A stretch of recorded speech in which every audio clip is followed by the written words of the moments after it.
Okay, we're going to try and turn our fortunes around a little today. We're going to head to the Palace of Versailles. We went past it earlier today and just thought, oh, that's nice. And now, because we're like, bugger you, France, we're leaving. I said, Danielle, let's go check it out now, and then we'll bug out in the morning. These tree-lined avenues are so pretty.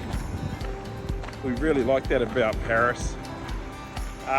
With the Versailles Palace, we're not going to go inside. We're pretty happy to see it from the outside. Two reasons. One, we're budget travellers, but we've seen a bunch of really, really pretty palaces, and imagining that this will be Penna Palace, I forget the other ones we went to in Salzburg or wherever, or you know, you see one palace, you've seen them all. But we definitely want to see it from the outside. It's very gold, and the bling is off the charts with this particular palace on the exterior. So this is King Louis XIV. This was his palace, built in the 1600s, and he invited Danielle and I to come over and stay tonight. So we might head on in.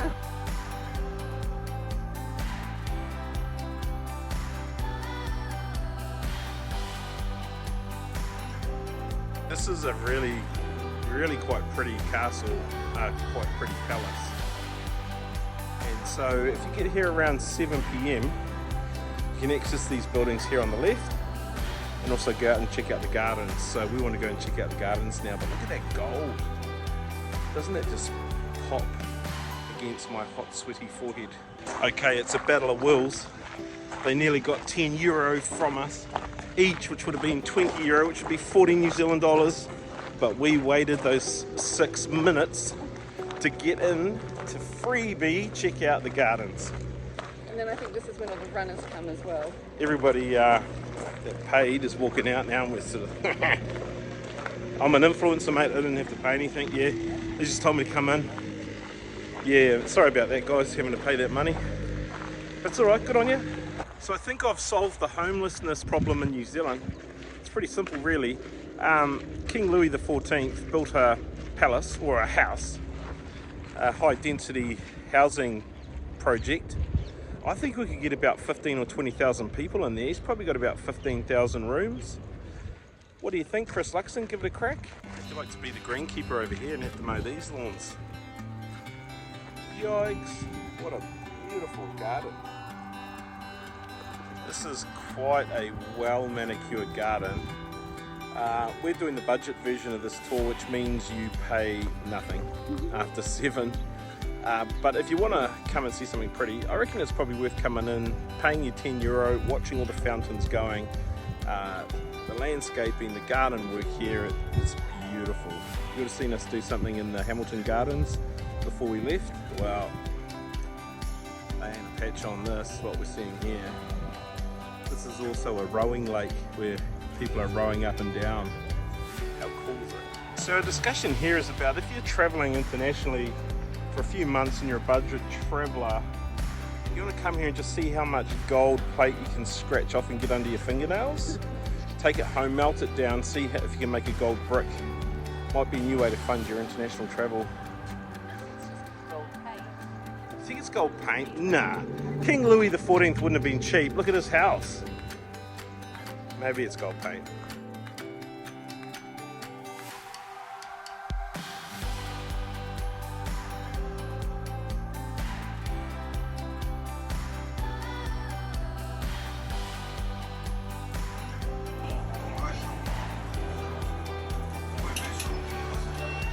We've made it back just in the nick of time too. It's just starting to rain. We're here in the camper. It's been left alone all day. It's safe and sound. Heading back into our accommodation.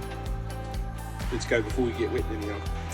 Well, I had the best sleep last night just over here, honestly. I went out at 10, woke up in the same place at just before 5 AM, went back to sleep till 6:30. So I needed that, I think. I was a bit tired and grumpy yesterday, but we're back in the van and it's time to hit the road. We don't know where we're going yet. We're thinking Switzerland for a night because we can. So yeah, why not? Okay, we are on the road again. Keep traveling down that road. Just when we've got this camper van, we sort of feel like we want to keep moving. And so I've got itchy feet. We're in Paris, we're in Versailles, just heading out now.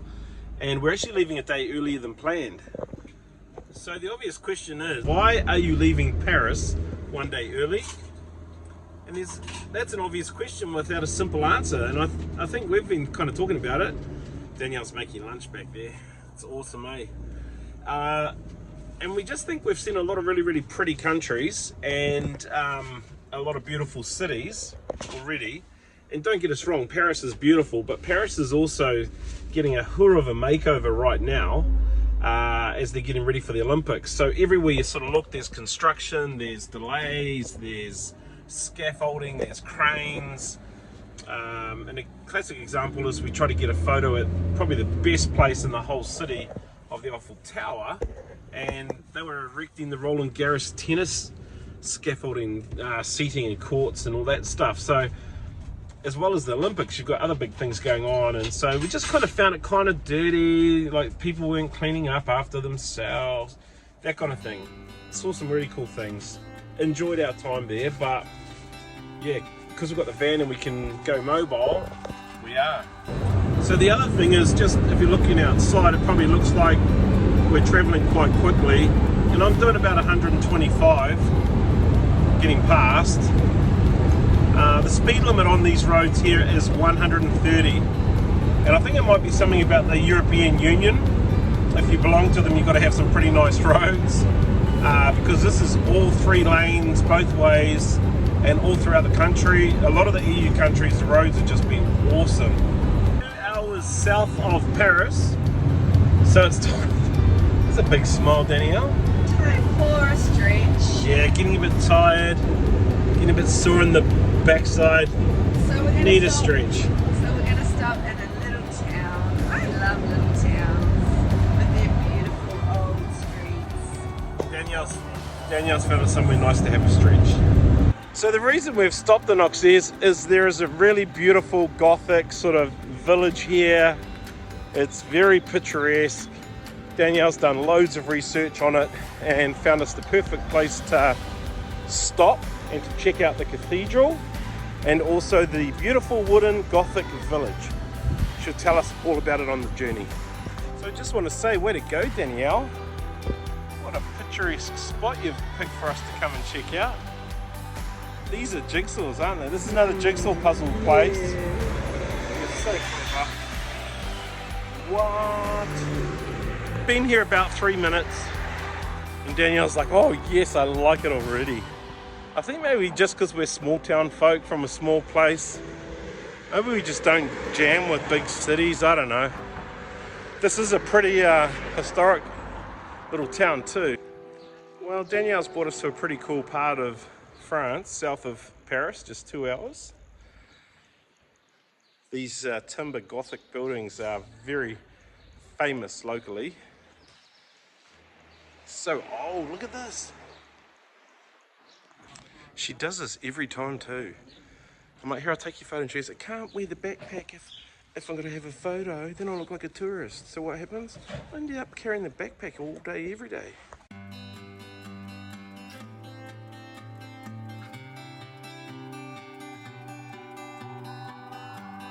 Okay, well, we think we're at the Cathedral of Saint Etienne, Auxerre. It's a fairly impressive building. Huge church. Let's go see if we can get in. Okay, there's a sign at the door that says when you come in, silence. And it is really cool. I've got the coughs. The acoustics. The acoustics are amazing. Okay, it's time for you to go out.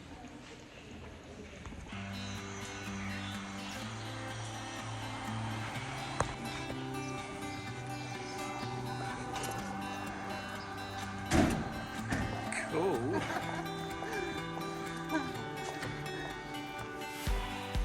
Yay. Isn't that cool? So we do like Paris. Oh my gosh, are we on a movie set? But I think we just like these little sort of places better, eh? I love them, they're gorgeous. Sorry, Paris, you're just too big, dog. Like, settle down, bro. Stop doing steroids or something. But yeah, this stuff we really love. This Love makes seeing me smile. Yeah, we like it. We're gonna take a bunch of photos here, so we better get off the video. So these Roman walls here are the foundation for the clock tower, which is here. These are sort of 1,000 years old, the Roman walls, and they decided to build the clock tower and stuff about 1480 or late 1400s. So it's about 800 years old. I quite like that look. You should call it vintage. So we'd have to say, like, this clock tower in Auxerre, it probably rivals the Bratislava clock tower in terms of like how cool it looks, how historic it is. It looks very similar. In fact, the streets, the setup, awesome. So this is when the old schools see French lessons come into play. Little old bakery here, boulangerie, and just getting a couple of tasty treats for the road. But I also want mais deux baguettes aussi, s'il vous plaît. Fouet. There are aspects of this town that are over 1,000 years old.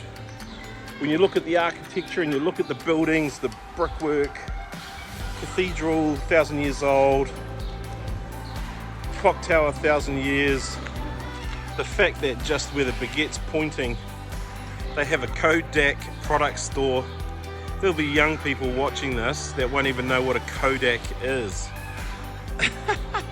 So we're a little bit lost in Auxerre, slowly making our way back to where the van is to carry on the journey. So here's just a little bit more Roman ruin for you. If you haven't thought about Romans lately, here's a reason to think about them.